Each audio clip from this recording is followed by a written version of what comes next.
বৌমা হাই, মা মিথ্যা কথা বলছে নাকি তুই মিথ্যা কথা বলছিস?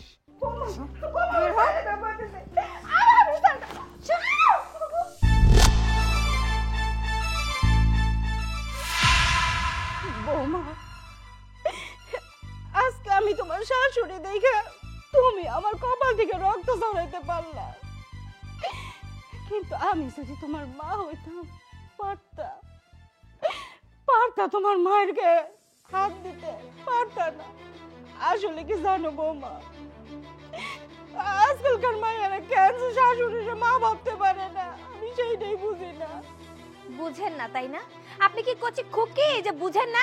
আপনাকে আমি একদিন বলছি না আপনি ভুলেও আমার রুমের সামনে যাবেন না, তারপর কেন গেছেন? হ্যাঁ, আমি আমার বয়ফ্রেন্ডের সাথে পার্সোনাল টাইম স্পেন্ড করতেছিলাম, তখন কি আপনি ডিস্টার্ব কেন করলেন?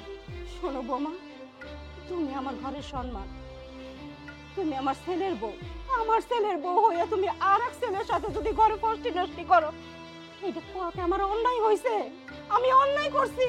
হ্যাঁ, আপনার অন্যায় হয়েছে। সবথেকে বড় অন্যায় হলো আপনি আমার কথা শুনেননি, তারপর আপনি আমার রুমে গিয়েছেন। আপনাকে না যদি পারতাম আমি এই বাড়ি থেকে বের করে দিতাম, শুধুমাত্র আপনার ছেলের জন্য আপনাকে আমি এই বাড়িতে রাখছি। আর তাহলে কবে আপনাকে বের করে দিতাম? যত সব বজ্জাত মহিলা একটা।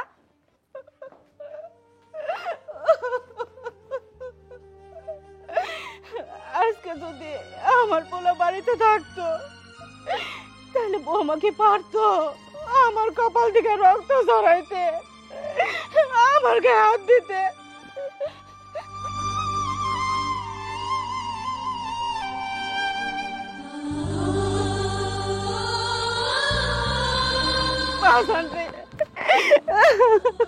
মা কি ব্যাপার, কি হয়েছে? তুমি কাঁদছো কেন? আর তোমার কপালে রক্ত কেন? পরে কইতেছি, তুই হঠাৎ করে চলে আইলি, একবারও তো ফোন দিয়ে জানালি না যে বিদেশ থেকে তুই বাড়িতে আসতেছ। তার আগে তুমি আমাকে বলো যে তোমার কপালে রক্ত কেন? তোমাকে কে মেরেছে? তাহলে শুনতে চাস আমারে কে মারছে? বৌমা আমার গায়ে হাত তুলছে, আমার কপাল থেকে রক্ত ঝরাইছে। তানার এত বড় সাহস, তোমার গায়ে হাত তুলেছে? আজকে তানার খবর আছে। তানা, তানা বাইরে আসো। আরে তুমি তুমি বিদেশ থেকে চলে আসছো? কই আমাদের তো খবর দিলে না? তার আগে বলো আমার মায়ের কপালে রক্ত কেন? মা, আপনার কখন মাথা ফেটেছে? আপনি তো আমাকে কিছু বলেননি। আপনি আমাকে একবার বললে তো আমি আপনাকে ডাক্তারের কাছে নিয়ে যেতাম।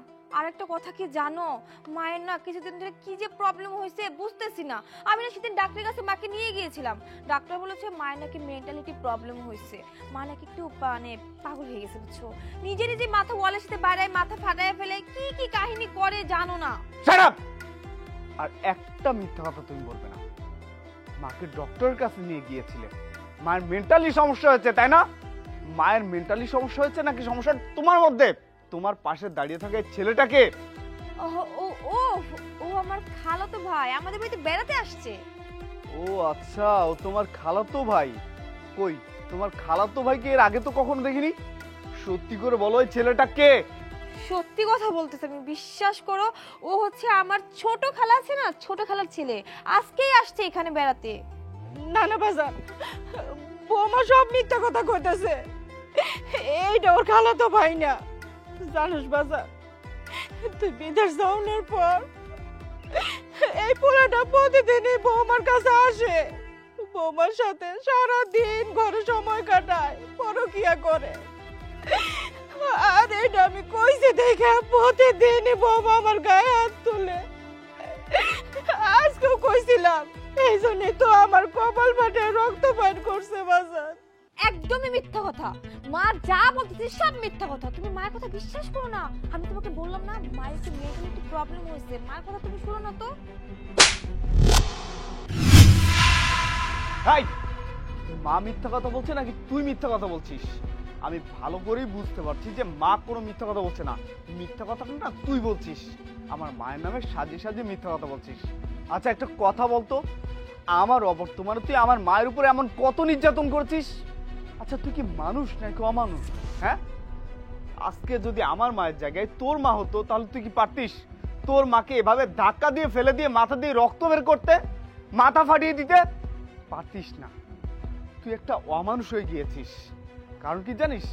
কারণ তুই মানুষ নেই, তুই পরপুরুষ এনে আমার বাসায় ফষ্টি নষ্টি করছিস, তাই না? ছি, লজ্জা লাগে না? তাই আমি প্রবাসী থাকি কাদের জন্য? শুধুমাত্র তোদের জন্য, যাতে করে তোরা একটু ভালো থাকতে পারিস, আমার মা ভালো থাকতে পারে। আর তুই কি করছিস? আমার সেই প্রবাসের কষ্ট করা টাকা দিয়ে তুই ফষ্টি নষ্টি করছিস, আমার মাকে কষ্ট দিচ্ছিস। তোর না এই বাড়িতে থাকার কোনো অধিকার নেই। তুই এখন এই মুহূর্তে আমার বাড়ি থেকে তোর বয়ফ্রেন্ডকে নিয়ে বের হয়ে যাবি। যা, বের হয়ে যা এখান থেকে। তুমি আমাকে এবারের মতো ক্ষমা করে দাও। আমি তোমাকে কথা দিচ্ছি নেক্সট টাইম কখনোই আমি এমন কোনো ভুল করব না। এই লাস্ট একটা সুযোগ দাও তুমি আমাকে। না, ভুল তুই করিসনি, ভুল আমি করেছি। আমি কি ভুল করেছি জানিস? আমি প্রবাসের থেকে কষ্ট করে দিনের পর দিন পরিশ্রম করে লাখ লাখ টাকা পাঠিয়েছি তোর কাছে, আর সেই টাকা নিয়ে তুই সাজুগুজু করে তোর বয়ফ্রেন্ডকে নিয়ে ফষ্টি নষ্টি করছিস আমার বাসাতে। তুমি এখন এই মুহূর্তে তোমার বয়ফ্রেন্ডকে নিয়ে আমার বাসা থেকে বের হয়ে যাবে। যাও, বেরো যাও। কি হলো? যা বলছি।